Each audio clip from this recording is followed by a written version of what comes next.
자, 녹화를 시작을 했고요. 오늘 할 걸 자료를 공유하도록 하겠습니다.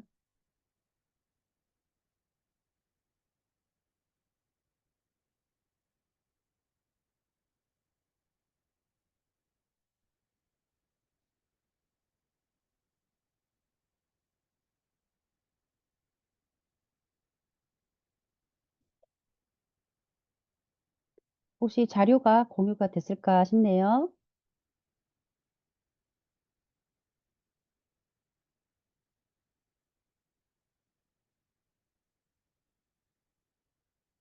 공유됐다고 저희가 좀 믿고 네, 시작하도록 하겠습니다. 일단 저번 시간까지는 1920년대에서 어떻게 잠시만요. 네, 감사합니다. 어떻게 조금 현대 디자인에서 발달이 미용 문화사를 통해서 어떻게 지금까지의 스타일이 정립이 되게 됐는지를 살펴본 바와 같이 20년대에까지 살펴보았습니다. 근데 이번에는 조금 빠르게 진행을 해서 1930년대부터 40년, 50년대까지 어떻게 디자인이 흘러 들어왔는지 미용 문화사를 통해서 알아보도록 할 건데요. 일단 그 문화와 그 한 시대의 문화와 패션은 그 변화는 어쩔 수 없이 그 시대의 이데올로기나 시대상에 비춰봤을 때 영향을 아주 많이 받을 수밖에 없는 상황인데요. 이제 1930년대에 와서는요, 그냥 분위기가 이제 시대적 배경을 본다고 하면 대공황으로 시작을 해요. 왜냐하면 2차 세계대전이 끝나는 격동의 시기였기 때문에 그렇습니다. 그렇기 때문에 경제도 불안하고 이제 사회적으로 불안하고 모든 면에서 불안할 수밖에 없는 상황인데 그렇지만 정말 이게 좀 아이러니하고 신기한 것이 경제적 불황 속에서도 우리의 그 패션이나 문화, 미용 이런 예술적인 부분은 그 와중에도 작은 꽃을 피우듯이 상당히 계속 발전을 해왔다라고 보시면 되세요. 그러다 보니 전쟁을 겪으면서 전쟁이 끝나고 그리고 대공황이 오면서 이제 산업화가 발달이 되면서 이젠 그곳에서의 여성의 역할이나 이런 이미지의 큰 변화를 겪을 수밖에 없었는데요. 네, 전쟁 중일 때에는 어쩔 수 없이 그 집에 있는 남자들이 전쟁터에 가서 그 전쟁을 해야 되기 때문에 우리가 집의 가장은 어쩔 수 없이 여성 몫이 되었습니다. 그랬을 때 이런 패션과 헤어스타일이 요런 메이크업의 변화, 요런 미용의 변화 부분들을 살펴본 바와 같이 한 세대 또 한 세대 이렇게 해서 그래프 그리는 것처럼 올라갔다 내려갔다 올라갔다 내려갔다 요런 시대상을 좀 엿볼 수가 있는데요. 자, 1930년대에는 대공황이기 때문에 사회적 배경으로 본다면요, 경제 위기입니다.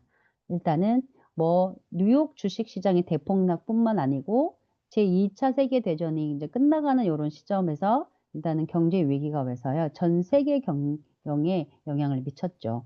그리고 그러다 보니까 이제는 실업과 혼란이 와서 유럽 경제가 무너지고 그리고 여성의 역할은 어떨까요? 네. 실업과 불황이 혼란으로 이어지긴 했지만 전쟁이 끝났기 때문에 이젠 남자들이 돌아올 수밖에 없었어요. 그러다 보니 여기서는 여성의 역할의 변화가 이젠 일터 중심이어서 다시 가정으로 돌아가는.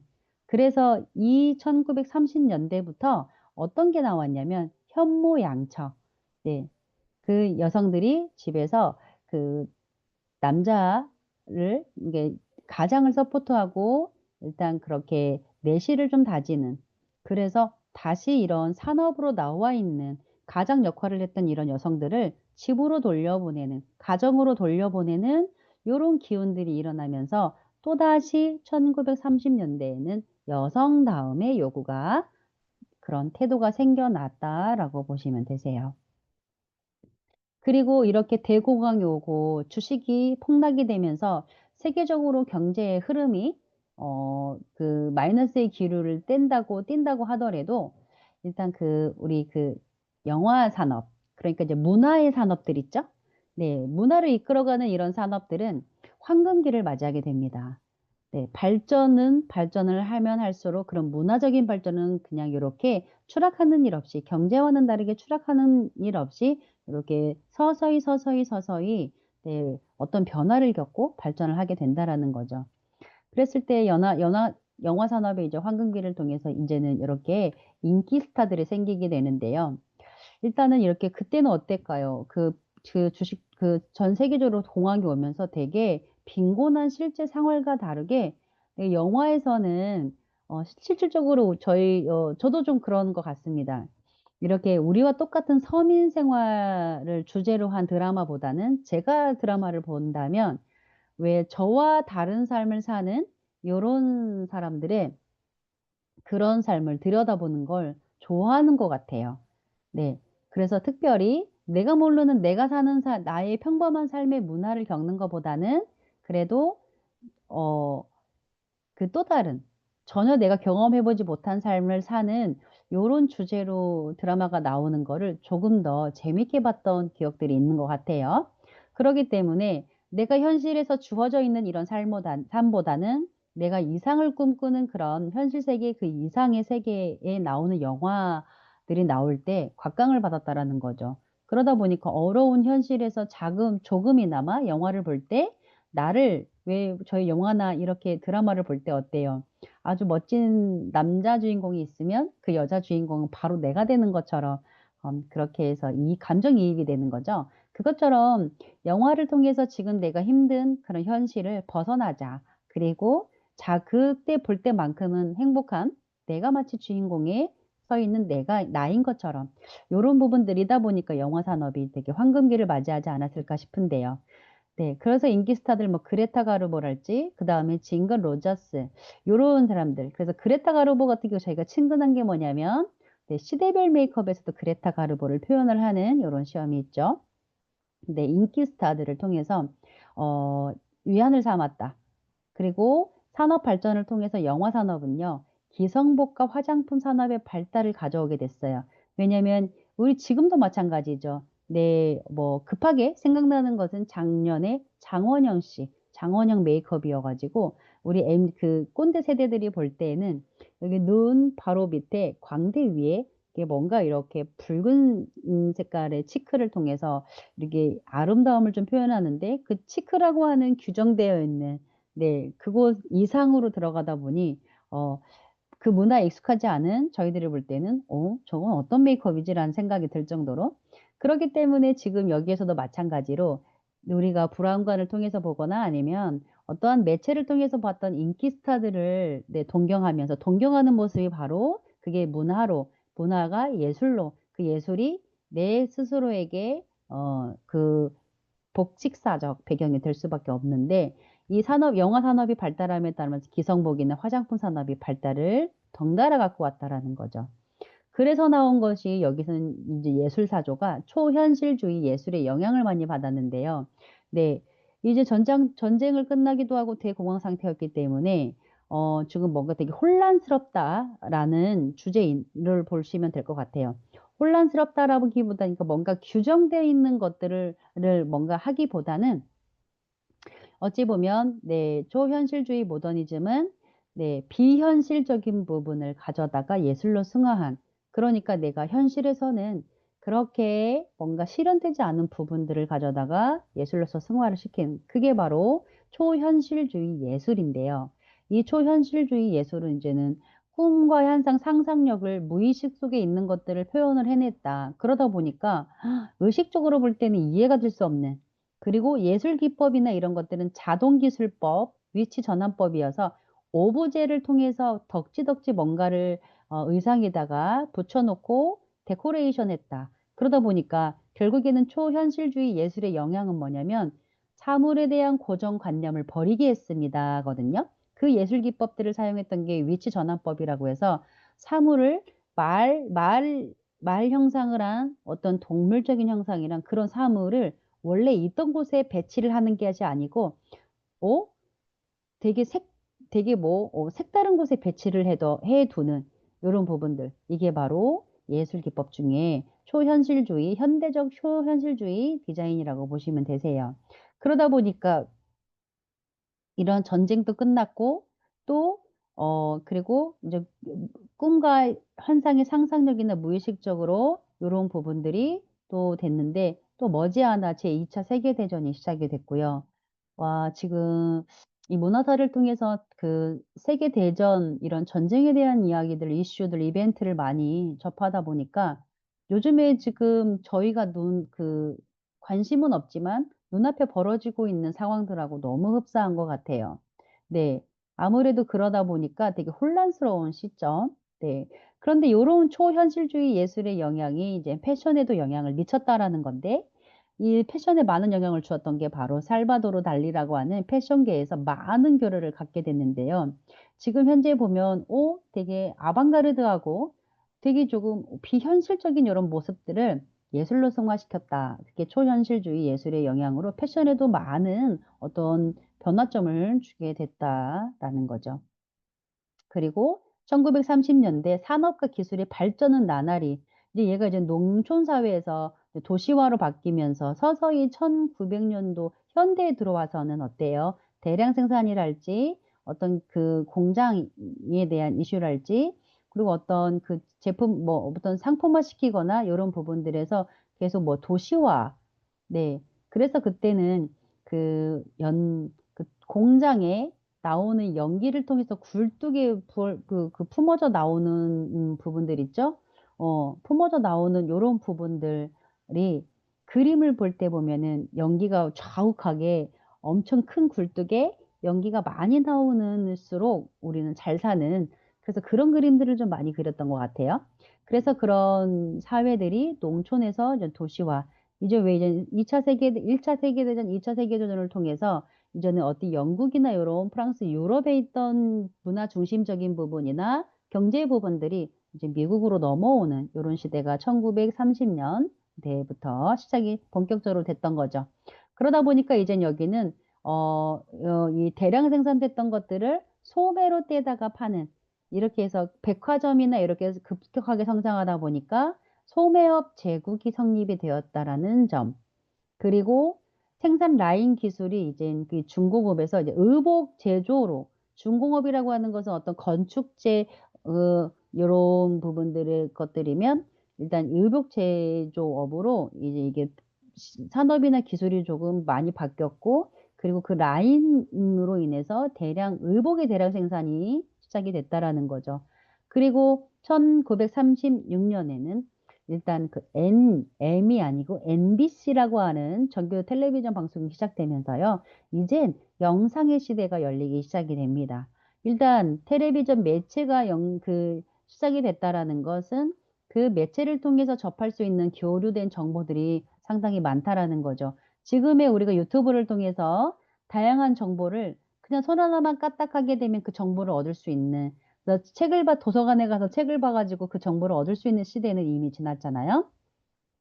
그것처럼 텔레비전 시대가 시작이 됐어요. 그러다 보니까 어떤 의류나 우리 그들이 접하는 문화, 눈으로 보는 게 달라지기 때문에 당연히 내가 표현하는 것도 달라질 수밖에 없다. 그래서 1930 년대에는 초현실주의 패션을 본다고 하면 네, 창의적인 표현, 그래서 기존에 획일되어 있는 복식에서 탈피해서요. 눈, 입술, 손 같은 신체 부위나 그리고 물고기, 가재, 말 같은 생물, 무생물을 응용을 해서 표현을 했는데 이게 조금 새롭고 전위적인 감각이었다라고 표현이 되고 있습니다. 그래서 요런 초현실주의의 패션에서 본다고 하면 복식의 다양화와 개성을 보여주었다.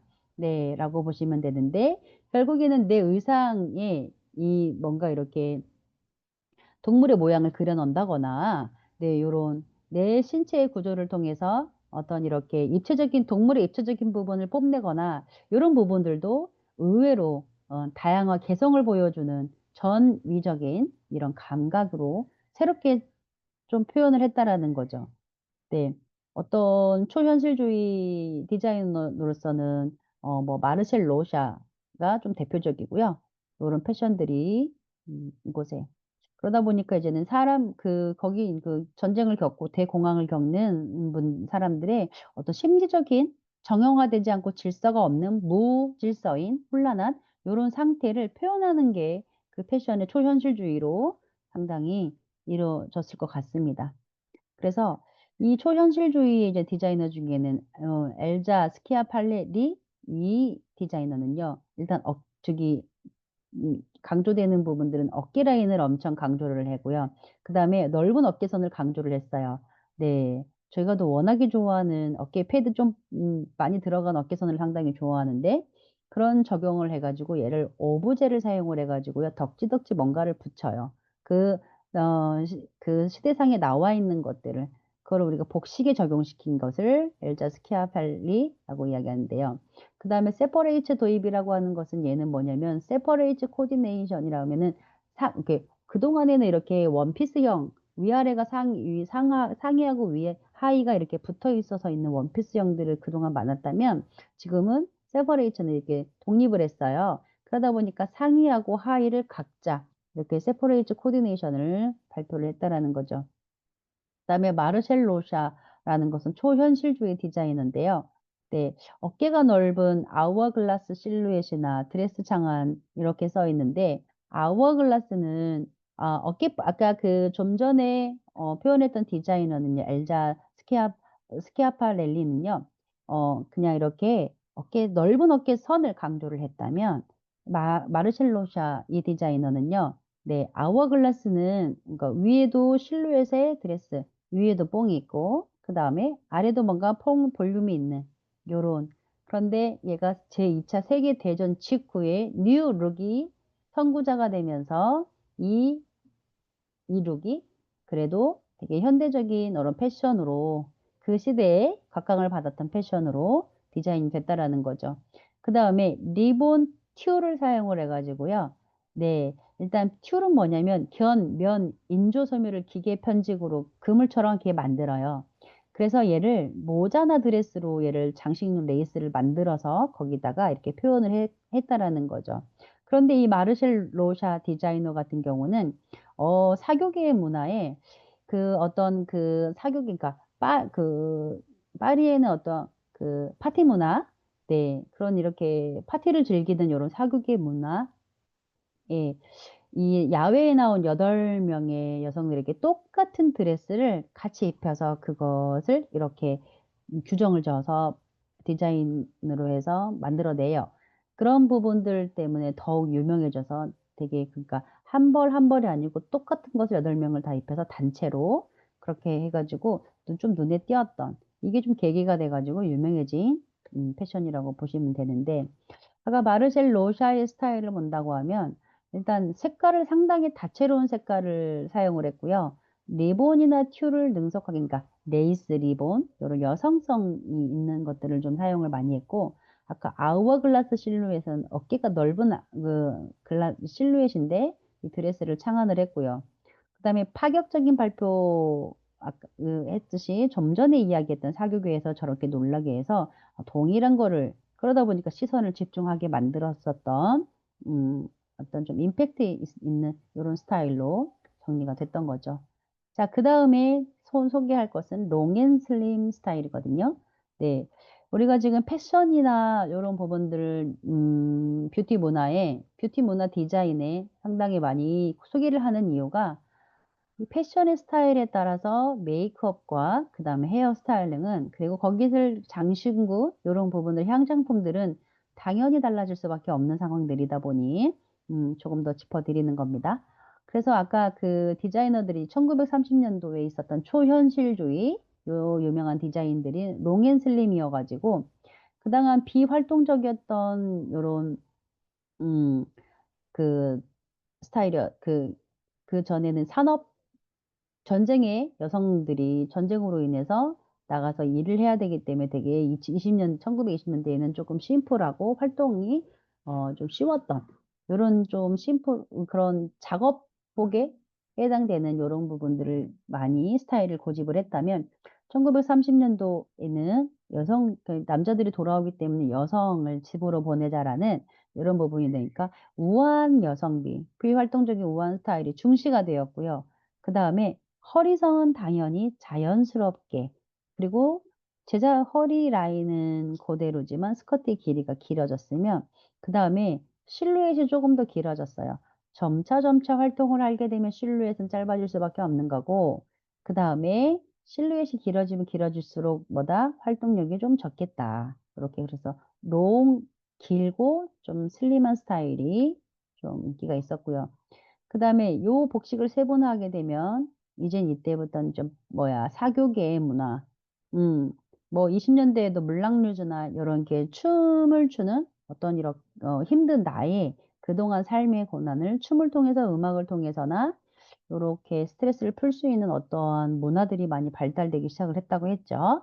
그거를 1930 년대에는 이젠 이브닝 드레스까지 준비가 돼서 파티 문화에 저런 입고 갈 요런 드레스들이 그리고 그러다 보니까 그 드레스에 맞는 왜 롱하고 슬림한 드레스에 맞는 이 좀 속옷이 있어야 되는데 1930 년도에는 이제 브래지어라고 하는 게 처음으로 출시가 되기 시작을 했어요. 그리고 아까 그 의복이 지금 중공업의 어떤 시대에서 의복 대량 생산, 대량화가 되다 보니까 일단은 조금씩 이제 품질이 좀 쌓으면서 이제 속옷의 값도 싸지게 되고 의복도 조금씩 이렇게 가격대가 저렴하게 된 그리고 기능별로 복식이 바뀌면서 뭐 운동복이나 그다음에 이브닝 드레스나 그다음에 타운 웨어랄지 이렇게 어떤 활동이나 어떤 상태의 TPO에 맞는 요런 기능별로 복식이 바뀌었다라고 보시면 되세요. 자, 그러면 1930 년대 헤어스타일의 좀 배경을 한번 보도록 할게요. 1930 년대 헤어스타일의 배경을 좀 본다고 하면 29 년대부터 이제 왜 1차 세계대전 이후로도 되게 경제 불황이 그리고 일단 세계를 잡고 있는 어떤 유럽이나 미국에서 좀 경기가 어려워지다 보니까 전 세계적으로 그렇게 경기 불황을 겪을 수밖에 없었고 그리고 이 전쟁은 끝났으니 일단 가장이 조금 더 이제 밖에 나가서 돈을 벌어야 되는데 여성들에게 가정으로 돌려보내다 보니까 헤어스타일링은 특히나 헤어스타일링 어떨까요? 네. 여성들이 일을 나가서 어떤 공장에서 일할 때 짧은 좀 손질도 간단하고 내가 머리 말리기에도 편한 이런 짧은 스타일을 강조했다가 지금은 집으로 다시 돌아갔다 보니까 이런 여성성을 더 드러낸다? 그러면 이제는 헤어스타일링도 이제 길어지게 되는 거죠. 그러다 보니까 이제 여성성도 성숙하고 우아한 여성상이 인기가 더 많았다라는 거. 그다음에 좀 철없어 보이는 보이시한 스타일은 자취 감추고 성숙한 여성상이 인기가 됐다라는 거죠. 그러다 보니까 이젠 헤어스타일에 변화가 생기는데요. 일단은 여성적인 스타일로 획이 되었다라는 거죠. 그래서 퍼머넌트 웨이브 스타일이 좀 유행이 됐고요. 머리 길아 당연히 짧은 보브 스타일에서 점점 길어지게 됐고 또 금발머리가 금발머리나 이렇게 밝은 톤의 컬러는 늘 지금까지도 인기를 얻고 있는 것 같아요. 그리고 다양한 웨이브 기법들이 생기면서 핑거 웨이브 혹시 아시나요? 네. 많이들 하셨을 거예요. 그리고 이, 어, 2015년 전에, 한참 예전에 하여 자격증을 따셨던 분들은 네, 핑거 웨이브라고 하는 걸 당연히, 네. 그래서 지금 왜 그걸 고안해서 그 샵에서 할 때는 그 물결 웨이브 잡아가지고 물결 모양의 네, 그래서 핑거 웨이브 유행이 있어서 딱 이렇게 머리 두 상에 붙여서 웨이브를 주는 이런 스타일이 각광을 받았습니다. 네. 이것처럼 1920년도, 1930년대 헤어스타일을 좀 보자고 하면, 네, 여기 보이는 부분들이 다 핑거 웨이브죠.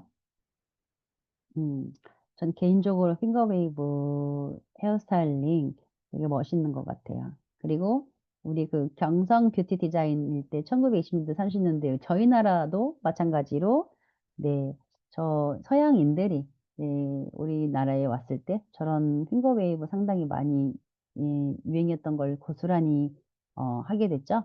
네, 그래서 이런 헤어스타일링이 있고 우측에 있는 것처럼 왼쪽은 핑거 웨이브라고 하면 우측은 저렇게 바깥쪽으로 돌돌돌돌돌돌 이렇게 말아가지고 어떤 볼륨을 주면서 근데 깔끔한 볼륨을 통해서 그리고 되게 이제는 이마를 오픈해가지고 뒤로 넘기는 이런 부분들을 많이 했다라는 거죠. 그래서 30년대에는 퍼머넌트 웨이브가 발전을 했다고 했어요. 그래서 스타일링 방법이 퍼머넌트가 고정시키기 위해서 이제는 그 세팅 로션 이게 왜 그 헤어 젤 같은 것들이 당연히 이제 발전하게 될 수밖에 없어요. 고정을 풀어지지 않게 고정을 하게끔. 그리고 펌어 종류도 스파이럴식과 크로키럴식 이 두 가지가 이제 사용이 됐고 그러면서 이때부터는 염색이 시작이 되면서요. 염색 낙하나 헤어 블리치 그래서 염색의 시대가 본격적으로 시작이 됐다. 1930 년대라고 보시면 되세요. 네. 그리고 또 어쩔 수 없이 유명 배우들 네 그 배우라고 하는 직업이나 이렇게 가수 요런 연예인들로 인해서 지금까지도 시대적 풍미 뷰티 디자인은 영향을 받을 수밖에 없다라는 거죠. 그래서 박 백금색 염색이랄지 뭐 진 할로우의 백금색 염색이랄지 그다음에 그레타 가르보의 네 보브 스타일 그리고 리젠트 청년가들의 그리스 헤어스타일이면 이제는 요렇게 머리 위로 음 완전히 올리는 올백 스타일. 네. 그리고 모자나 요런 부분들 함께 살펴보시면 되고요.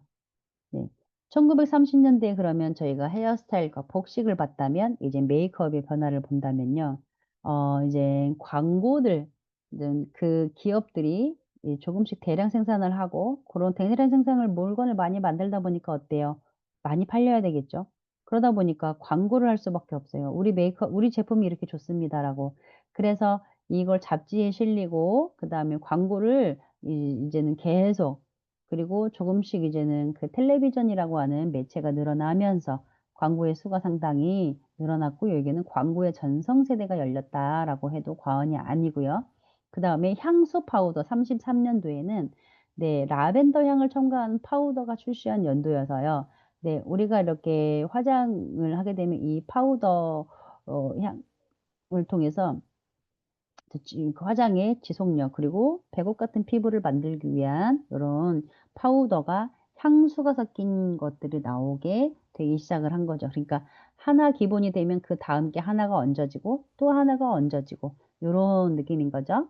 자 그다음에 38 년도에는요. 화장품 법률이 생겨 가지고요. 이젠 우리 그동안도 파우더 얼굴 백옥 피부로 만들기 위해서 여러 가지 파우더를 선 해 생각 그 사용했는데 그 사용이 식품, 의약품 및 화장품에 관한 법률을 개정을 해 가지고 어 수 어디서 만들어서 얘네들을 판매를 하지만 그 판매하는 것들이 어 받는 사람 입장에서는 안전하냐 요런 부분들까지도 따질 수밖에 없는 그래서 이때에 화장품법이랄지 그리고 식품안전법 의약품에 의해서 이것들이 제품에 대한 어떤 선별도 이루어졌다라는 거죠. 그게 1930 년대입니다.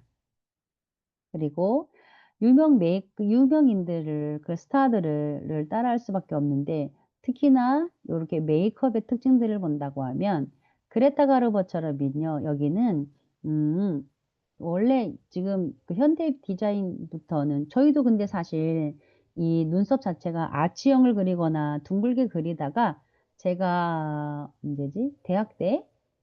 대학 때만 하더라도 눈썹을 이렇게 일자 눈썹으로 그리지 않고 아치형으로 그렸습니다. 음. 그래서 얼굴에 좀 더 윤곽이 더 드러나게끔 근데 지금 그레타 가르보 같은 경우는 이 시대엔 현대 디자인 같은 경우는 눈썹을 아치형 눈썹을 그려 가지고 내 눈과 눈매 사이를 조금 더 그 공간을 두어서 어 눈 그레타 가르보 같은 경우는 눈 아웃라인 이중 라인을 그려 가지고 네 인조 속눈썹을 좀 더 내 눈 이상으로 붙여 가지고 눈을 좀 크게 보이게끔 네 그렇게 해서 그레타 가르보가 그런 메이크업이 좀 유행했고요. 그다음에 이때는 뭐 일단 그 아치형 눈썹은 말할 것도 없지만 인조 속눈썹을 통해서 네 눈매가 조금 더 선명하려면 네 아치형 눈썹이 그렇게 해서 눈매가 길이가 크다. 그러면 매를 강조하기 인조 속눈썹을 강조를 했다는 거죠. 그다음에 진 할로우는요. 입술을 큐피트 화살처럼 그리긴 하지만 네 본인의 입술보다 더 크게 1920 년대 입술은 이 인커브 해 가지고 정말 자기 라인보다 조금 더 안쪽으로 들어서 입술이 정말 하트 모양처럼 비슷하게 그렸다면 1930 년대에는 이렇게 입술을 더 크게 보이도록 해서 아웃라인을 아웃 커브를 해 가지고 좀 볼륨감 있게 더 크게 요렇게 메이크업을 했다라는 거죠. 그다음에 비비안니 해 가지고 눈썹과 아이라인에 이제는 선명하게 그려서요. 빨간색 립스틱 라인을 선명하게 발랐다라고 보시면 되는데 립에 대한 강조 또 붉은색에 대한 요런 부분들은 상당히 어느 시대나 네 중요하게 여겼던 것 같습니다. 네. 자 그래서 헐리우드 메이크업에 이제 영향을 받아서 우리는 어떻게 했냐면 이런 식으로 완벽한 파운데이션 그러니까 완전히 그 내가 잡티 커버를 완전히 했다라는 거죠. 그래서 이때는 사실 이 헐리우드에서도 이런 이상적인 아름다움은 그 칠하는 또 화장이 아닌 음 그래서 일부러 더 이렇게 주근깨 같은 경우도 이렇게 좀 드러나게 보이고 좀 자연스럽게 이 시대에 어떻다고 했어요? 여성들이 밖에 나가서 활동하는 시기가 아니고 집에 들어가서 내가 현모양처 그리고 내조를 하는 요런 여성성을 되게 좀 더 강조를 했다고 말씀드렸죠. 그러다 보니까 이제는 그 결점 또한 이렇게 그 완벽히 가리지는 않고 조금 살려내는 그리고 이런 그 30 년도 후반대에는요. 컬러 필름이 나오면서요. 사진도 이렇게 컬러로 나오다 보니까 약간 색채가 되게 다양하다 보니까 어떨까요? 그러려면 입체적인 화장이려다 보니까 이제는 그 미에 대한 우리가 따라하고 싶고 모방하고 싶잖아요. 그러니까 그런 부분들이 입체적인 화장 그러니까 컬러 필름이 되고 컬러 TV가 나옴으로써 이제는 색조 요런 부분들의 발달은 당연한 일인 것 같아요. 그러다 보니까 속눈썹을 통해서 선명함을 주고 눈매가 길어 보이고 풍성해 보이려고 한다면 어때요? 아이라이너하고 마스카라를 사용을 했다라는 거죠. 전체적으로 요런 흐름들 그 컬러가 많이 다양해졌다라는 걸 볼 수 있습니다. 그래서 이 시대에 유명했던 화장품 브랜드 를 제품을 본다면 메이블린에서 아이리시 다크너여 가지고 속눈썹 마스카라 회사예요. 네. 그리고 찰스 오블리츠라고 하는 것은 인젠 파우더가 그 고객의 피부톤에 맞춰서 네 피부톤에 맞춰서 나오는 분말 타입의 요런 것들 선보였고요. 그다음에 엘리자베스 아데는 뭐냐면 영화 무대 메이크업에서 지속력을 높이기 위해서 네 그리고 맥스 팩터는 예 록스리스트 뭐 루즈 뭐 이런 부분인데 어쩌면 좀 특수한 화장법 네 캐릭터 화장법도 유행이 됐다라는 거. 점점 이제는 현대에 와서도 기존에 있던 것들보다는 어떤 매체나 영상이나 영화나 이런 부분들이 발달이 되면서 자연적으로 우리는 향장품 그리고 메이크업 패턴, 네일 패턴, 헤어 패턴 요런 부분들은 당연하게 이렇게 발달이 되어 왔었던 것 같습니다. 자 그래서 이때는 30 년대는 파우더 혁신이라고 할 정도로 파우더에 첨가해서 향이 나게끔 그래서 뭐 야들리, 겔랑, 코디 뭐 요런 부분들은 다 제품의 브랜드고요. 자 피부톤에 맞추는 거 아니면 어떤 좀 향을 맡았을 때 좀 안정감이 있는 거 그리고 맞춤형으로 피부톤 혼합을 해서 아니면은 마이크론 크기 입자 파우더라고 해서 되게 그런 마이크로 크기면 어때요? 파우더가 더 곱게 우리 얼굴에 들어갈 수 있겠죠. 네. 이렇게 해서 발라줄 수밖에 없겠죠. 네 요런 부분들에 대한 혁신들이 있다라는 또 네일 제품의 발전들을 본다고 하면요. 헬레나 루빈스타인이라서 여기는 프렌치 그 손톱 컬러링 방법 자체를 프렌치 매니큐어법을 제안을 했습니다. 프렌치 매니큐어. 그리고 큐텍스에서 이 큐텍스는 인젠 홈 매니큐어 그래 가지고 동일한 색상 왜 샵에서 이걸 받고 가게 되면 어때요? 잘 지워지겠죠? 그럼 또 받으러 와야 되니까 그거를 집에서 바를 수 있는 이런 네일 폴리시 제품을 최초로 했습니다. 1930 년. 그리고 그러다 보니까 이젠 어때요? 당연히 컬러는 다양해질 수밖에 없겠죠. 그래서 큐텍스하고 글라조 회사에서는 빨간색, 자주색, 산호색, 핑크색, 갈색 요런 네일 폴리시 색상들을 되게 다양하게 선보였는데 1930 년대부터가 보통 보면은 현대의 토탈 코디네이션 개념을 도입을 해 가지고 메이크업만 중요한 게 아니고 이제 컬러를 메이크업 패턴에 맞췄다면 이때도 또한 네일까지 어 맞춤을 했다. 이렇게 해서 토탈 코디네이션이라고 하는 개념을 도입했다라는 거죠.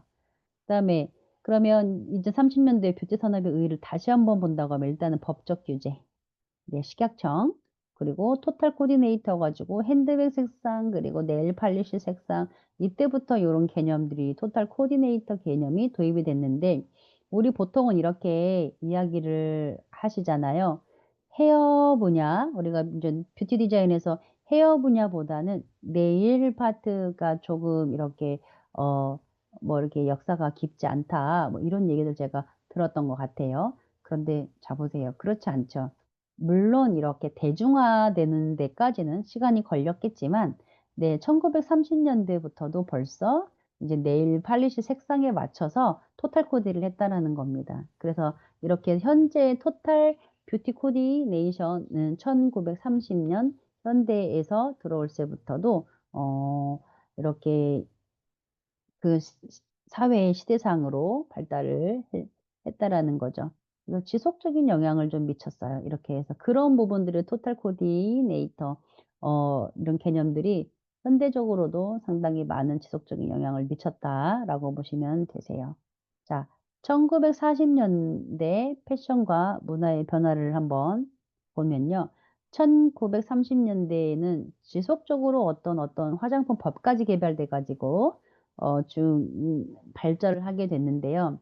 여기 이제는 40 년대는요. 또 2차 세계 대전 영향으로 일단 유럽에서 미국으로 중심이 이어졌고, 예, 그러다 보니까 유럽에서 미국으로 옮겨졌으면 또 여성의 사회 참여가 또 확대가 되고 있어요. 잠깐 집으로 돌려졌던 여성들이 또 어때요? 다시 전쟁이 시작이 되니까 다시 바깥으로 가서 가장 역할을 하게 될 수밖에 없는 요런 상황들이다 였다. 그래서 1940 년대에는 배경이 그 2차 세계 대전이 생기면서 이젠 그건 휴전이지만 냉전 체계의 시대가 돼 가지고요. 일단 우리 어때 요즘 러시아, 우리 옛날에 러시아가 소련이었잖아요. 근데 미국 중심의 자유민주주의라고 하면 소련 중에는 공산주의 이렇게 체제가 나뉘어서 냉전 상태. 그래서 불과 몇 년 전까지도 계속 냉전 상태였었다라는 이런 부분들. 그런데 또 패션 중심지가 이동이 돼 가지고요. 살짝 이렇게 유럽이었던 것이 미국으로. 그다음에 이제는 그러다 보니까 또 여성들이 사회 참여 확대가 이젠 군까지 이어졌어요. 공장에서 일하는 거 플러스 거기다가 군대에 또 입대하게 돼서 전쟁이 어쨌든 어 늘 발발하게 된다고 하면 아무래도 1차 세계 대전 때에도 좀 무리가 있었겠죠. 그다음에 다시 또 2차 세계 대전이 이루어지다 보니까 네, 여성들도 이제 군에 입대를 하는 요런 상황이 벌어졌고요. 일단 그렇지만 또 대중문화는 어때요? 비중이 커지기 시작을 했어요. 그리고 교통이나 통신기관이 발달이 되면서 이제는 패션이 어때요? 이제 물물교환에서 어느 정도 그 지역에서만 하던 것들이 이제 산업이 발달하면서 이제 전 세계적으로 국제화가 이루어졌다라는 게 일단은 1940 년대 시작입니다. 그리고 전쟁이다 보니까 이제는 전쟁 때의 패션의 이제는 어떤 패턴을 보게 되면요. 네. 약간 유틸리티 클로스라고 하는 그 규정이 생겨 가지고 일단은 전쟁 기간 중에 물자 부족이 될 수밖에 없어요, 영국에서는. 그래서 이제 전쟁 중에 물론 냉전이잖아요. 아직 전쟁이 끝난 게 아닙니다. 물론 지금 잠시 쉬고는 있지만 물자 부족이 되니까 왜 의복의 대량 생산이었던 요런 부분들이 이제는 이게 의복을 통제하게 되는 거예요, 물자 부족을 의복을 만들지 못하게. 그래서 그런 규정을 발표했고요. 그다음에 이제 의복 통제가 되다 보니까 어때요? 일단 그거를 의복이 만들어지지 않다 보니까 이제는 패션을 그 판매하는 능력에 발달이 되다 보니까 이제 패션 산업 마케팅이 이제 발달하게 됩니다.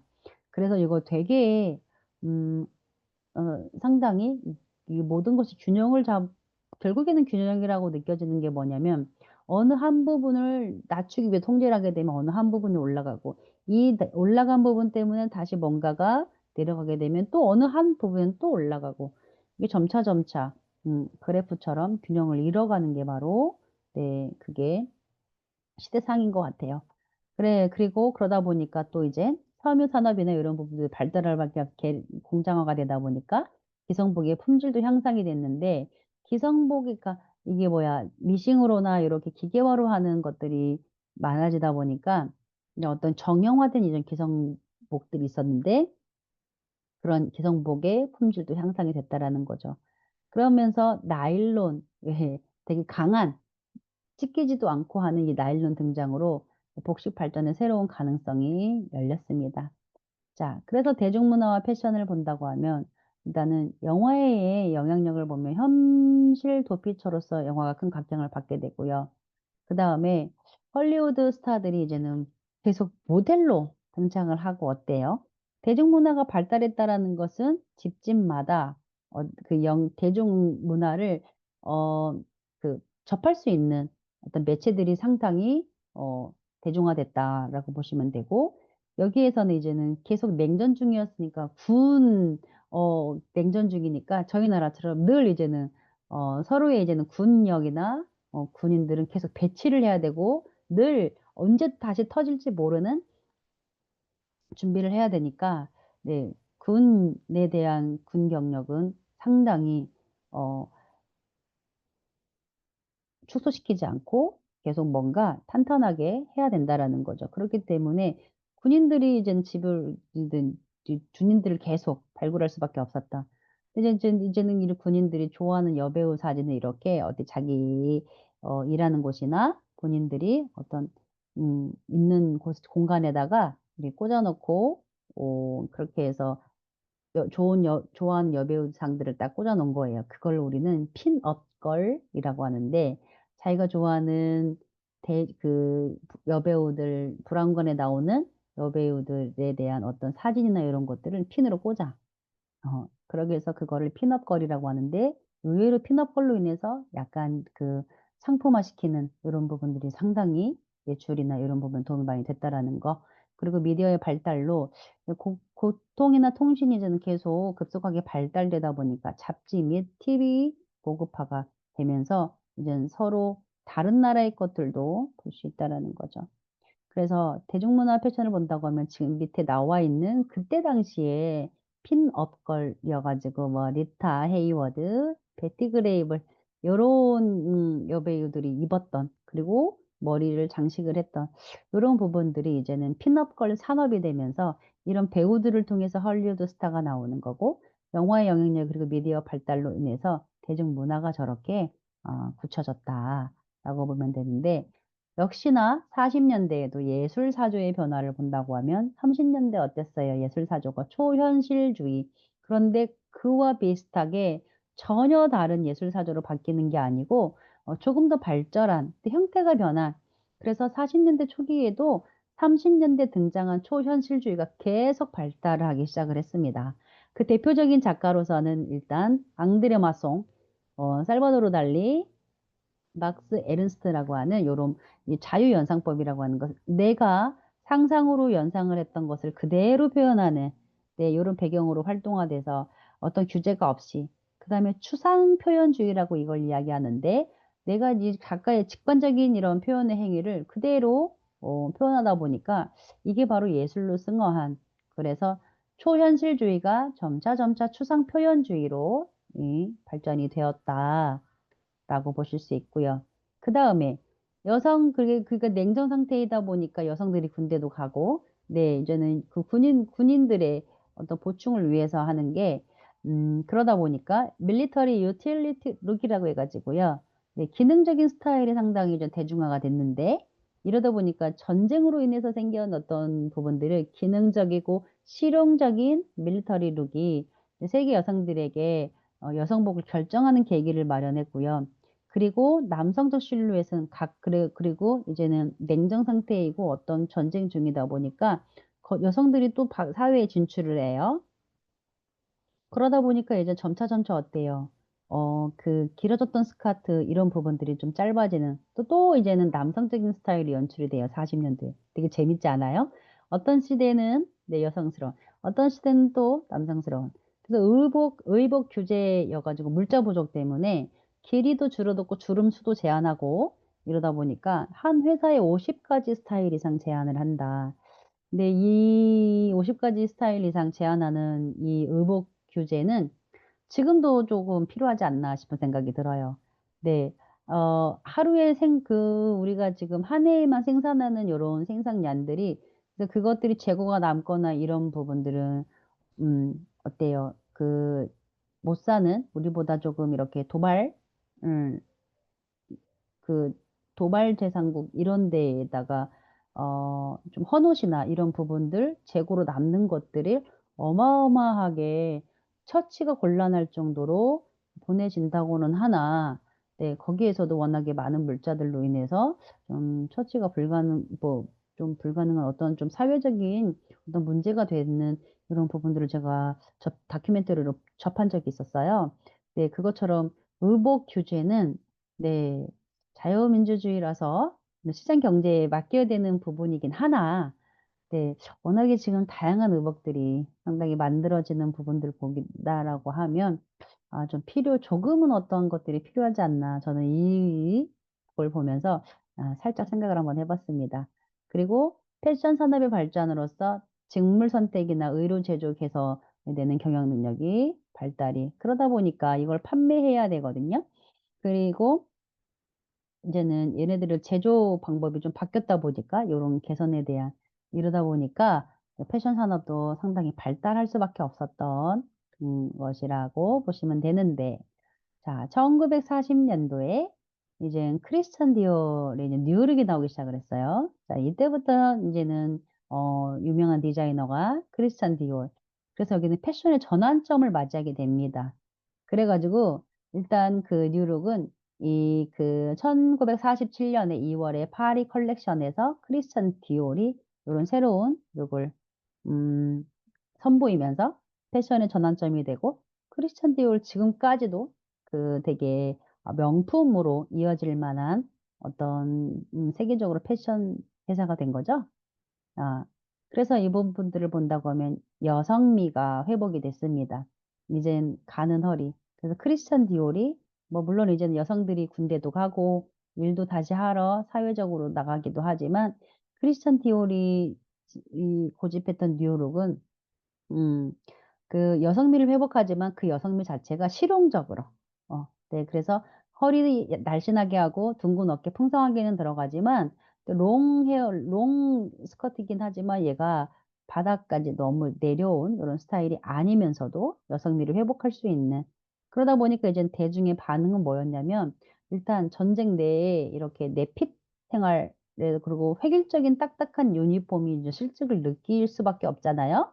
그런 여성들에게 이제 이걸로 인해서 이제 기쁨과 흥분이 받아들여진다라는 그래서 그 아름다워지고 싶은 욕구가 있는 여성들에게 조금 더 다가왔다라는. 그다음에 늘 보면 해마다 그 연대마다 모자와 헤어스타일은 헤어 스타일링 했으면 모자는 항상 따라가는 것인데 모자 스타일도 여러 가지 다양성이 있게끔 주어지는데 상당히 다양한 모자 스타일이 음 표현이 됐고요. 또 이때는 또 어느 시대보다 다양한 스타일 왜냐면 크리스찬 디올이라고 하는 패션에 대한 어떤 다양성과 또 새로운 패션의 어떤 전환점이 되다 보니 그에 따르는 장신구들 또한 어떨까요? 매우 상당히 달라질 수밖에 없겠죠. 그리고 스카프의 유행은요. 네. 모자를 대신해서 왜 모자를 쓰고 일을 하거나 작업을 할 수 없기 때문에 얘는 이제는 이렇게 머리를 좀 간단히 하면서도 뭔가 이렇게 헤어스타일에 대한 어떤 좀 장식의 의미 플러스 실용적. 그래서 스카프를 유행이 됐고 그다음에 밀짚 모자. 네. 이것들은 사회 진출이 늘어나면서 농촌에서 썼던 것들이 일단 이렇게 밀짚 모자 스타일로 이렇게 장신구로 사용이 됐다라는 그래서 고런 스타일 모자와 헤어스타일링이 유행을 했다라는 그러면 이 시대에 또 풍미하는 헐리우드 스타가 어떤 헤어스타일과 어떤 복식사적 배경을 또 전달했냐. 그러면 잉그리드 버그만이라고 하는 요런 배우는 자연스러운 웨이브에서 여성 우아한 느낌을 헤어스타일링의 특징이었고요. 근데 이제는 많은 여성들이 그 따라하다가 그 공장에서 작업할 때 이렇게 작업대 이렇게 해 가지고 머리카락이 기계에 끼는 이런 부상을 당하는 일이 빈번하게 발생을 했다고 합니다. 어 그런데 이제는 작업할 때는 머리를 묶어야 되겠죠. 네, 그다음에 주디 갈랜드는 또 이렇게 여성스러운 웨이브를 많이 했는데 이때는 좀 뭔가 모자를 많이 이용하는 요런 부분들에서 이 두 사람의 헤어스타일링도 당연히 저런 우아하고 성숙미가 돋보이는. 그리고 에바 페론의 신용 스타일 같은 경우는 이때부터 있죠. 퍼스트 레이디여 가지고 아르헨티나 대통령 후안 페론의 부인인 에바 페론의 패션이 그 뉴룩으로 주목을 받아서 신용 스타일, 그리고 우아한 업스타일을 머리를 좀 올리는 거죠. 고급스러운 이미지를 표현을 했다. 그리고 스타일은 어떤 이렇게 고급스러운 스타일을 이렇게 올렸지만 뒤에는 이렇게 딱 뭔가 깔끔하게 올려서 붙이는 요런 이거를 우리가 신용 스타일이라고 이야기하죠. 신용 스타일의 이런 스타일을 올림머리 하거나 업스타일 할 때 상당히 맨 처음으로 들어갈 때 기본적으로 들어가는 스타일인 것 같습니다. 그리고 이 기원이 된다고 하면 이젠 헤어 디자이너 1940 년대 헤어 디자이너 기욤 발렌시아가 디자인을 했는데 이게 이제 세계적인 클래식 스타일이 돼 버린 거죠. 아, 정말 멋진 것 같아요. 네. 그것 또한 어떤 이렇게 세계적인 클래스가 될 정도의 어떤 내 디자인이 이렇게 유명해진다라는 건 사실 이거는 어떻게 어떤 규정을 지을 수는 없는 것 같아요. 네. 그래서 신용 스타일이 40 년대 헤어 디자이너가 좀 세계적인 어떤 디자이너로서의 발판을 삼을 수 있는 스타일입니다. 그래서 그러면서 이제는 40 년대 후반의 헤어스타일링을 한번 본다고 하면 일단 또 40 년대 후반에는 뭐 40 년대 전반 정도였을 때에는 어때, 이게 뭐야, 공장에 머리 기계에 낄 정도로 조금 긴 형태의 어떤 웨이브가 성수가 우아미를 주었다면 40 년대 후반에는 픽시 커트라고 해서 짧은 헤어 스타일링이 좀 유행했죠. 그래서 발랄하고 젊어 보이고, 그래서 이 40 년대에는 저 우측에 나와 있는 분 보면 트위기라고 하는 어떤 스타일처럼 모양이 이제는 이렇게 좀 뭐라고, 젊어 보이기 위해서 이렇게 넘겼을 때 불규칙적으로 이게 짧게 잘라서 나오는 요런 불규칙 커트. 그래서 요렇게 퍼머넌트 웨이브가 발달하기 시작을 또 했다는 거죠. 그다음에 화장품 산업에서는 전쟁에 지속적으로 영향을 받을 수밖에 없는데 군수품 전환을 위해서 모든 이제 화장품 공장 라인이 군수품 생산으로 전환되기도 했고요. 그리고 그러다 보니까 이제는 위장용 화장품으로 맥스패터는 위장용 화장품을 색깔 지역 위장품을 분류해 가지고 여성들도 군대를 가는 상황이었기 때문에 이렇게 위장용 화장품을 만들어서 되게 맥스패터가 그 화장품을 만드는 어떤 회사에서 이렇게 그 시대에 맞게끔 필요한 제품을 만들어낸다라는 것 또한 상당히 대단한 것 같아요. 네. 그다음에 두 가지 뭐 요런 부분들의 것들이 진행이 됐다라는 거. 그러다 보니까 사회생활을 하기 때문에 화장은 어떤 립스틱, 그리고 그 립스틱을 바르는 여성이 애국의 상징물로 제시가 됐다라는 거, 그거 좀 되게 재밌는 것 같아요. 그다음에 심리적 지지대가 돼 가지고 여성의 아름다운 요런 모습들이 이제는 조금 심리적 지지대로 이용이 됐고, 여성들이 언제든 화장을 수정할 수 있게 파우더룸이, 그래서 1940 년도에는 왜 메이크업을 하는, 화장을 하는 것들이 여성 사회생활을 권장하기 위해서 애국, 그리고 심리적인 지지대로 사용을 했고, 파우더룸 설치를 해 가지고 언제든지 수정할 수 있게끔. 그래서 그게 좀 동기부여, 그 나라의 어떤 동기부여식의 이런 문화를 좀 위장을 했다는 거죠. 그랬을 때 1940 년대 메이크업의 변화를 보면요.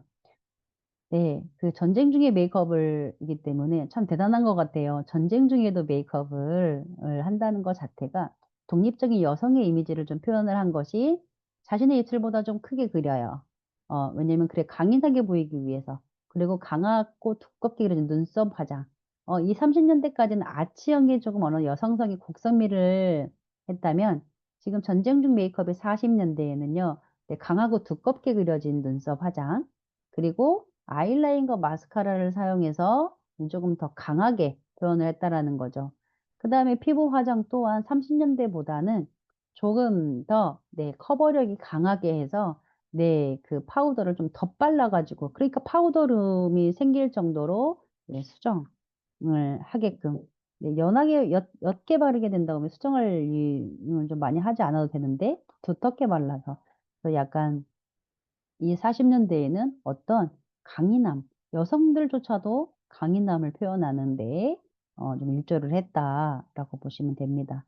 그러면 또 마찬가지로 1940년대에는 또 30년대보다도 헐리우드 배우의 메이크업이 더욱 견고하게 돼가지고 네, 피부는 또 결점 없이 완벽하게 했고요. 그다음에 눈썹 표현 같은 경우는 음, 약간 머리색과 조화를 이루도록 좀 그림을 그렸고요. 그리고 입술 표현 같은 경우는 붉은색, 오렌지 핑크 조금 볼륨감 있게 좀 약간 광택이 나게끔 그래서 번들번들거리는 이런 입술 표현들을 했고 눈화장은 어찌됐든 인조성소 붙여서 눈꼬리를 최대한 올려서 진하게 그리는 이런 부분들이 그러다 보니까 아까 립스틱은 40년대 뭐라고 그랬어요? 애국가도 상징적으로 되었다고 말씀을 드렸죠. 그렇기 때문에 이제는 다양한 색상들이 그리고 볼륨 있는 이런 다양한 제품들이 출시가 됐다. 그리고 색상 분광기 나는 헬레나 루빈스타인은 분광기를 통해서요. 약간 그 색을 혼합을 해가지고 사용을 할 수 있는 이런 광고로만 보더라도 상당히 다양한 것들이 발달이 됐다. 그리고 립스틱이 좀 더, 뭔가를 많은 것들이 발달한 거는 아까 애국심. 네. 그래서 구매 전 어울리는 색상을 테스트하기 위해서 테스트지를 활용을 했다. 조금 더, 뭔가 이렇게 다양화되고, 뭔가 내가 어떤 초이스를 하기 위해서 그만큼 내가 고를 수 있는 제품들이 많이 출시가 됐다라는 거죠. 음. 네, 그리고 물자 부족이다 보니까 스타킹이 없어요. 스타킹이 이제는 소멸되다 보니까 나일론으로는 이제 나일론이 섬유로서 좀 출시가 됐지만 걔는 낙하산을 만들어야 되고 전시용품을 만들어야 됐었기 때문에 스타킹 공급이 부족해지다 보니까 다리 화장을 하는 방법을 선택했어요. 다리털을 면도하고 뒤쪽에 아이라이너 펜슬로 이렇게 스타킹의 솔기를 표현해가지고 저게 지금 잘 흑백으로 보이지만 솔기를 표현해서 마치 스타킹을 입은 것처럼 이렇게 해서 그림을 그렸다라는 거죠. 참 재밌는 것 같아요. 네, 그리고 화장품 종류 또한 여러 개 그 스타킹의 질감을 살려가지고 이게 이제는 칠했겠죠.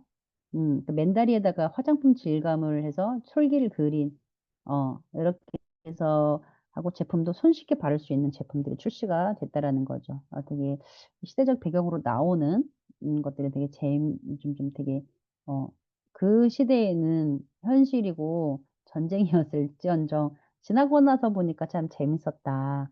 그리고 참 되게 머리가 명석했다라는 생각이 들네요. 역시나 마찬가지로 1930년대에 이제는 네일의 토탈 코디네이션이 됐던 것처럼 이제 1940년대에는 네일 아트의 발전이 되면서 얘네들은 그 메이크업의 완성에 중요한 역할을 네일 아트까지인 거예요. 나의 패션의 완성은 네일 아트다. 음, 그래서 립스틱 같은 색상이 이제 네일 팔리시. 30년대에는 네일 팔리시 자체가 헤어나 이런 부분들이라면 눈에 띄게 1940년대에는 립스틱 컬러와 립스틱이 강조를 합니다. 이렇게 해서 네일 팔리시 자체가 립스 컬러와 동일한 걸로 가게끔. 그래서 되게 다양한 컬러를 선보인 부분이 충격을 주었다라고 명시가 되어 있죠. 네. 이게 지금 나와 있는 사진들이 40년대 네일 아트 교육을 하는 모습이며, 그리고 이젠 네일 아트에 이제 좀 유지를 하기 위해서 핸드크림이며 발 관리하는 모습이며 인제 전문적으로 이제는 뷰티 살롱이 시작이 되면서 인젠 전문가에게 요런 기술을 받는 음 요런 광고들이 그 네블론 네일 폴리시, 엘리자베스 네일 폴리시 광고 이렇게 해서 광고를 통해서 효과를 주었다라고 보시면 되세요. 어 자 1950 년도에는요. 잠깐 저희가 빠르게 진행하는 걸로 하겠습니다. 쉬지 않고요. 네. 일단 이게 지금 줌이 불안정하기 때문에 네. 일단 또 공유 중지를 하게 되면 어떤 상황이 벌어질지 네. 그래서 그냥 진행하는 걸로 하겠습니다. 1950 년대, 40 년대를 지나서 50 년대에는 과연 그럼 어떤 변화가 일어났을지 전 되게 궁금하더라고요. 네. 그래서 1950 년대에는 네. 2차 세계대전 이후로 이제는 어떤 유럽과 미국은 이제는 서로 정신적인 물질적인 재생의 시간들을 맞이해야 했었어만 됐어요. 네. 우리가 어떤 그 소멸 완전히 없어지면 부활이 되는 거죠. 또 새로운 재생이 되는 거죠. 이제 이런 것처럼 냉전 속에서 이제 미국이 이제 경제와 문화의 주도권을 쥐게 됐어요. 1940 년, 50 년. 안타깝게 1950 년에 돌아왔을 때에는 저희 나라에는 어떤 일이 있었을까요? 네. 남북 전쟁이 네 시작이 있었죠. 소비자 중심의 사회가 도래가 됐어요. 소비자 중심의 사회가 도래가 되다 보니 왜 그럴까요? 미국이라고 하는 경제자가 자유민주주의 체계였어요. 그러다 보니까 이제는 자연적으로 경제에 대해서 소비자들의 중요성이 생기기 시작을 하게 된 거죠. 음. 그지만 아직까지는 냉전 시대이다 보니까 문화적 배경으로 본다고 하면요. 이제 재건에 대가 투철한 어떤 시간을 좀 투자를 하고 할애를 해야 된다. 재생의 힘이 필요했거든요. 그러다 보니까 일단 그런 상황에서 지금 1950년 소련이 러시아죠 지금의 인공위성을 발사를 했습니다. 최초의 인공위성 소련이. 그리고 마릴린 먼로가 지금 나오는 것처럼 거의 미국인 7명 중 1 명이 TV를 소유하게 되었어요. 왜요? 인공위성의 발사가 어찌됐든 되면서 이젠 우리가 받을 수 있는 혜택들이 좀 많아졌다라는 거죠. 그래서 7 명에 1 명이 네 TV를 소유하게 되면서 어때요? 문화가 이제 소비자 중심주의 사회의 도래가 되면서 일단 신용카드, 크레딧 카드라고 하는데 여기서는 플라스틱 머니라고 신조어가 생기기 시작을 했고 동전에 이런 머니가 아니고 플라스틱 머니라고 해서 신용카드가 생기기 시작했으니까 신용카드가 생기다 보니까 또 소비자 중심사 주의이다 보니까 어때요? 어 상당히 많은 사람들이 소비를 많이 했겠죠. 아무래도 신용카드이다 보니까 그리고 자동차 산업이 호황이 되면서 가정용 내 소유가 되는 가정용 전자제품이 많아지다 보니까 이제 TV도 7명 중 1 명꼴로 이제 집에 있었다라는 거죠. 그리고 소비 문화를 적용하다 보니까 사치품, 기호품이 이제 유행이 되기 시작을 했습니다. 그래서 일단 그 소비 문화나 어떤 문화적 배경에서 뭔가 이렇게 경제적인 부분이나 요런 발전되는 부분이 미국이 좀 더 주도권을 잡았기 때문에 아무래도 어떤 자유로운 어떤 시장 경제에 맡겼을 쓸 수밖에 없다라는 거죠. 어 그다음에 젊은 세대의 문화 형성이 되는데요. 그렇기 때문에 제가 이 파트를 볼 때에도 만약에 그때 주도권을 자유민주주의 경제에 맡기지 않고 어떤 공산주의나 소련 요런 데에 맞췄더라고 한다면 '과연 지금까지의 경쟁 상황에서는 어땠을까.'라는 생각을 살짝 해 봤습니다. 그리고 티네이저라고 해서 우리 젊은 세대의 문화가 형성이 되면서요. 로큰롤 해 가지고 엘비스 프레슬리 저도 못 봤 저도 많이 TV 브라운관에서는 많이 보진 못했지만 이야기는 많이 들었습니다. 그래서 엘비스 프레슬리와 척 베리 이렇게 해서 젊은이들이 모든 것을 모방을 하기 시작했어요. 그러니까 젊은이들이 모방을 하니까 10 대들이 티네이저 그래서 저희 때에도 티네이저 이 시대에 유행을 해 가지고 10 대들이 뭔가 문화를 좀 주도해 가는 모방을 한 거죠, 어른스럽게. 네.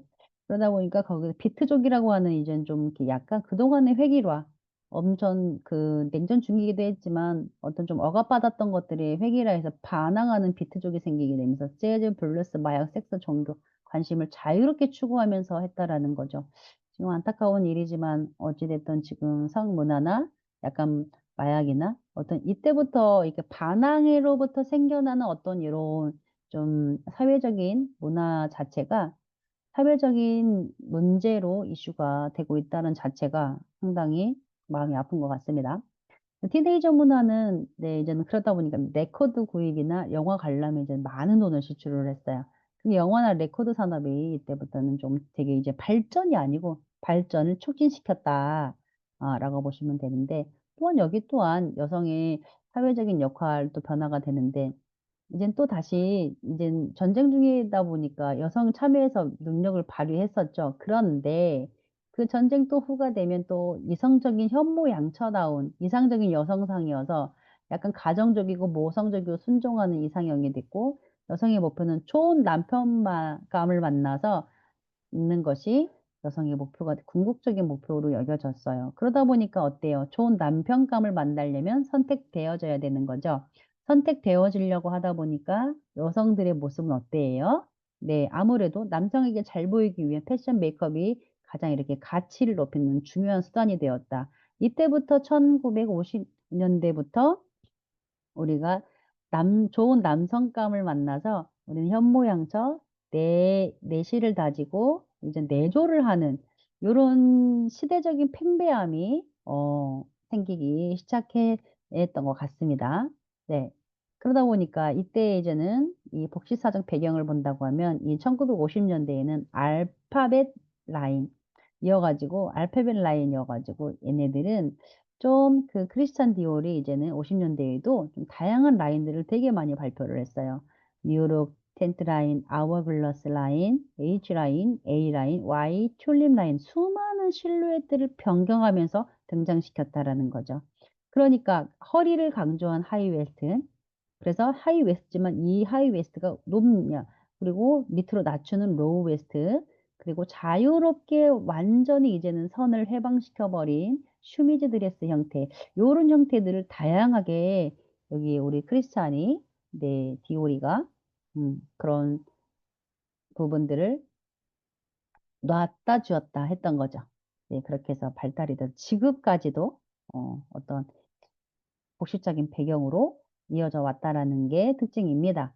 그랬을 때 디올의 다양한 라인은 이제 아워글라스 실루엣이어서요. 허리에 이제는 가늘게 조이고 윗부분 아랫부분 부풀어서 이제 뭐 모래시계 모양 저기 지금 기호에 나와 있던 것처럼 위 볼륨, 아래 볼륨 이렇게 해서 그러다 보니까 어때요? 허리가 조금 더 가늘게 보일 수밖에 없는 거죠. 자, 그리고 A 라인은요. A 라인 어깨는 좁게 하고 가슴 밑에부터 하이 웨스트부터 밑단까지 넓어지는 것. 그러다 보면은 조금 더 어때요? 왜소해 보일 수 있는? 그리고 이때는 이제 하체가 조금 더 튼실한 분들에게 좋은 소식이었겠죠? 네, 그리고 H 라인은 전체적으로 좀 날씬한 체형이어 가지고 약간 좀 이렇게 허리 라인 살짝 조이지만 되게 붙어서 되게 실루엣이 슬림한. 그리고 Y 라인 같은 경우는 이제 밑에 상의로 갈수록 조금 좁혀지고 어깨에 갈수록 강조. 네. 개인적으로 Y 라인 좋아합니다. 네. 어. 자, 그래서 이 지금 크리스찬 디올의 색 드레스와 슈미즈 드레스에서 색 드레스는 이제는 일단은 이거는 둘이 비교를 한다면 슈미즈 드레스 같은 경우는 저렇게 마른 여성을 살쪄 보이게 하는 형태로 드러나지 않아 임신복처럼 보이지만, 얘가 그래도 허리선을 강조를 하지 않기 때문에 신체적인 움직임에서 되게 좀 좋았다. 그런데 이제는 색 드레스는 지방시가 57 년에 발표한 드레스는 비슷한 조금 가슴이 열려져 가슴이 이렇게 해서 일자형으로 이음새가 없는 그냥 어찌 보면 이렇게 자루형으로 입어지는 요런 형태. 그래서 색 드레스, 슈미즈 드레스처럼 왜 위아래 어 준비할 거 없이 한 벌로만 입어서 표현할 수 있는 요런 드레스들이 유행을 했다라는 거죠. 그리고 약간 발렌시아가 있을 때 이제 파티 세미 피티드 룩을 해서 어느 정도는 조금 이렇게 영국이나 음 지금까지도 세미 피티드 슈트 이런 모습의 영국의 어떤 왕족들은 지금까지도 저런 모습을 좀 많이 거기다가 좀 모자가 차량이 큰 모자를 코디를 해 가지고 많이 입는 모습들을 많이 보죠. 그래서 이제는 앞 가슴과 허리를 강조하는데 여기는 앞에 주름을 해 가지고서는 그게 앞쪽에서 뭔가 이렇게 가슴선을 드러내는 요런, 그래서 왼쪽에 좀 그림을 본다고 하면 세미 피티드 룩이 이제는 실루엣은 좀 타이트하게 드러나지 않아요. 하지만 그래도 약간 조각 같은, 그리고 어떤 이게 소재 또한 이렇게 흐물거리는 거보다는 좀 딱 떨어지고 이렇게 좀 견고하게 잡아주는, 그러니까 형태가 분명한 요런 부분들로 보시면 되세요. 그런 것 또한 또 유행을 했다라는 음 이거 보시고, 2차 세계대전이 끝나고 이제는 유럽과 미국은 일단은 냉전 시대이긴 하지만 또 축제 분위기여서 상당히 이렇게 즐기는 무대 문화를 많이 즐겼다라는 거죠. 그랬을 때 이제는 50 년대 헤어스타일 변화를 보게 되면 오른쪽에 흑백 사진들을 보고 참고를 한다면 프렌치 트위스트라고 해 가지고 긴 머리를 부드럽게 틀어 올리는데 어떻게 꼬아서 위로도 올려 보내고, 그러니까 지금의 이제는 좀 심플한 깔끔한 올림머리 요런 스타일이 좀 유행을 했고요. 저 의복에 이 1950 년도의 슈미즈 스타일이나 크리스찬 디올이 선보인 요런 드레스 라인, 요런 H 라인, A 라인, 요런 Y 라인 요런 드레스에 맞게끔 저런 헤어 스타일링이 변화가 생겼다라는 거죠. 그리고 푸들 컷이어 가지고요. 앞머리 머리카락을 한 4 센치 느슨하게 컬을 한 상태에서 헤어 스타일링 많이들 하잖아요. 되게 조금 그래도 얼굴형이 좀 예쁘신 분들이 하면 상당히 멋진. 자, 그다음에 퍼니테일. 퍼니테일은 그때나 지금이나, 그래서 10 대, 20대 초반들이 이제 말꼬리 모양의 이제 리본을 묶어서 조금 귀여움도 표현도 하고 깔끔함도 표현을 하고, 정말 저 때 헤어 스타일링은 어떻게 드레스에 어울릴 만한 요런 형태로 네 변화가 됐다라는 거죠. 자, 1950 년도에 마릴린 먼로가 상당히 인기를 많이 얻었죠. 유명 연예인처럼. 그래서 마릴린 먼로는 헤어 스타일링이 곱슬머리 스타일이고, 애교 머리를 옆에다 이렇게 납작하게 붙여 가지고 뱅처럼, 애교 머리의 특징이죠. 그다음에 롤 스타일링이어 가지고 큰 롤을 감아 가지고 솜털 같은 모양으로 이렇게 만들고, 또 컬러도 금발, 그녀의 트레이드 마크가 될 정도로.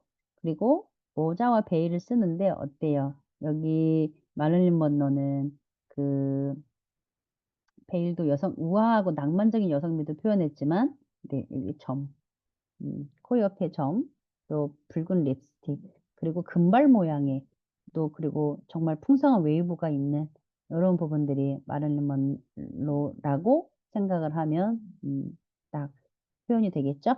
자, 그리고 또 유명한 또 당대의 이제 유명한 배우를 본다고 하면 오드리 헵번. 네. 오드리 헵번 같이 얼굴이 작으신 분이 했을 때 어울리는 저런 짧은 커트. 그다음에 이제는 오드리 헵번은 경쾌하고 왜 보이시한 느낌이, 그래서 되게 신선한 충격을 주었다라고 합니다. 53 년도에 오드리 헵번의 저런 근데 정말 예뻤던 것 같아요. 네. 그리고 세실 커트라고 해 가지고요. 짧은 커트 스타일인 세실 커트가 유행을 했고, 그리고 또 이 크루 커트도 마찬가지로 비슷한 건데, 이제는 오드리 헵번이 했던 커트 자체가 양옆에 머리를 위에까지 짧게 자르고 이렇게 브러쉬로 이렇게 빗질해 가지고 넘긴 것처럼, 그래서 브러쉬 커트라고도 불리는데 이런 크루 커트. 그래서 이 오드리 헵번, 그동안 뭐 마릴린 먼로랄지 그 역대에 나왔던 여배우들은 큰 볼륨 웨이브가 있고 어떤 풍성한 웨이브를 통해서 여성스러운 곡선미, 우아한 엘레강스한 이미지를 줬다면, 헵번은 어땠다고요? 경쾌한데 또 보이시한 느낌이 든데도 너무 그 머리도 예뻤다. 그래서 신선한 충격을 주었다. '아, 저렇게 짧은 커트로도 저런 미를 표현할 수 있겠구나.'라고 하는 요런 부분들 이었겠죠. 자, 그다음에 비달 사수는 이제 1950 년도에 비달 사순이 디자이너로 나오기 시작을 했는데, 일단 비달사순은 5 포인트 커트라고 해 가지고 비달사순이 이게 잘랐던 요런 커트들을 본다고 하면 약간 좀 가장 현대적인 스타일을 창조하기 위해서 여기는 인기를 끌었는데, 앞머리는 내려서 보부형의 쇼트 커트의 앞머리를 내렸을 때, 그런데 그 귀의 앞쪽을 뾰족하게 커트하고 목덜미는 V자 형태를 해 가지고서는요. 네, 마치 이거를 표현을 하는 거 자체가 스타일, 머릿결이 또 깔끔하고 말끔하고 마치 살아있는 듯이 춤을 추고 있는 스타일이 장점이라고 이렇게 표현을 하더라고요. 근데 비달사순이 5 포인트 커트는 어쨌든 왜 머리에다가 어떠한 그 웨이브를 준다거나 이러지 않고 그저 그냥 커트 모양 그 하나만으로, 지금도 뭐 비달사스는 커트는 유명하잖아요. 그 하나만으로도 어떤 저렇게 마치 살아있듯이 춤을 추고 있는 스타일이라고 표현할 정도의 어떤 그 부분이라면 정말 한 획을 그은 디자이너라고도 볼 수 있겠죠.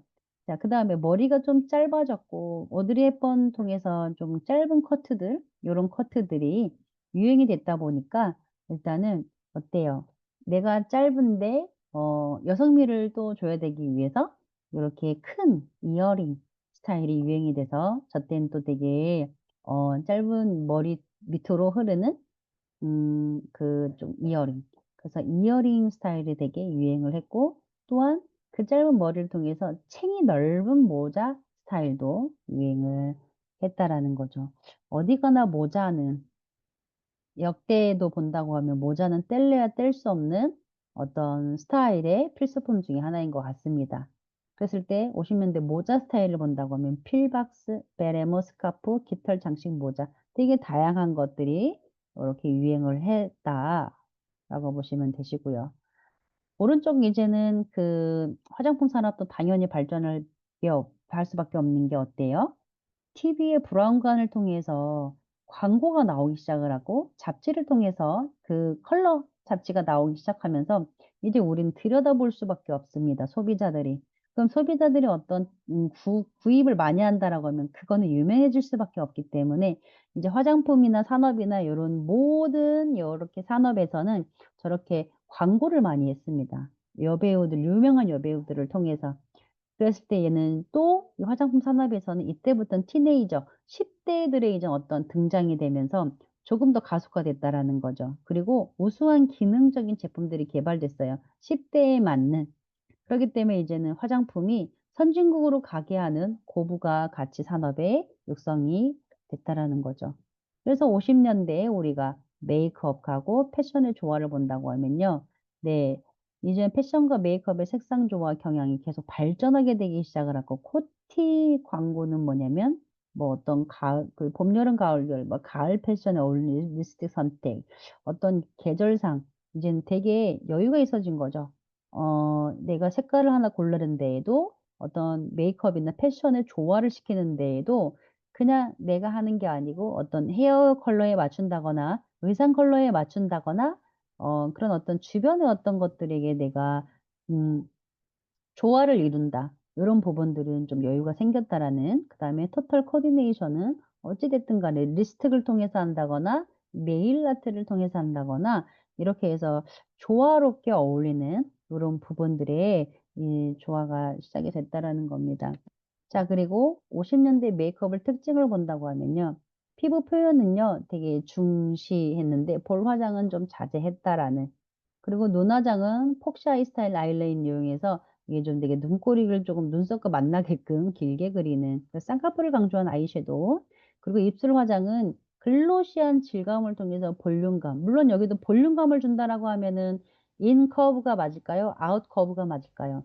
네, 당연히 볼륨감은 내 그 입술의 아웃 커브, 바깥쪽으로 네, 진행이 되는 거죠. 그래서 볼륨감을 강조를 했다라는.